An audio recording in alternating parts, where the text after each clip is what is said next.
Korupsi menjangkiti bangsa Indonesia bahkan sebelum kemerdekaan. Kegagalan pembangunan dan pemerataan kesejahteraan salah satunya disebabkan oleh korupsi.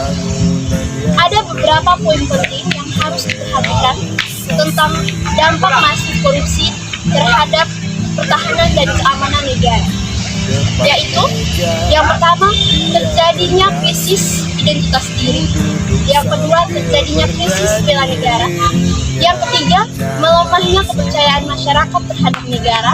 Fokuskan kepada beberapa hal yang menjadi krisis bagi bangsa kita. Dampak yang pertama yaitu korupsi dalam pengadaan alutsista sering mengakibatkan pembelian barang yang tidak sesuai spesifikasi, berkualitas rendah, atau bahkan usang.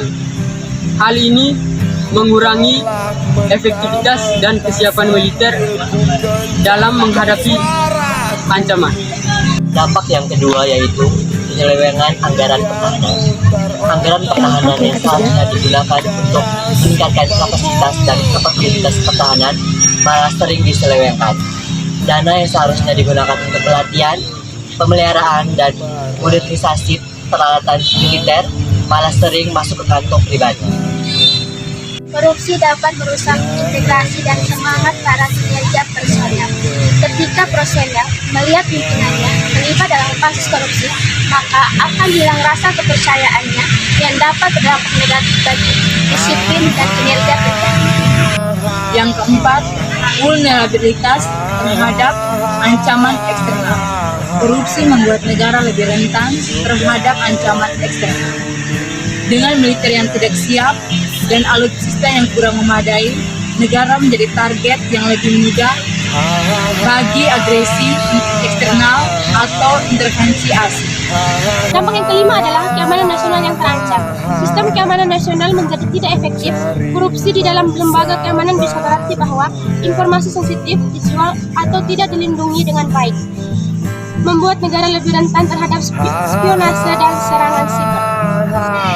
Korupsi dalam penegakan hukum membuat sulit dalam menindaki suatu kejahatan, termasuk kejahatan yang mengancam keamanan nasional seperti terorisme.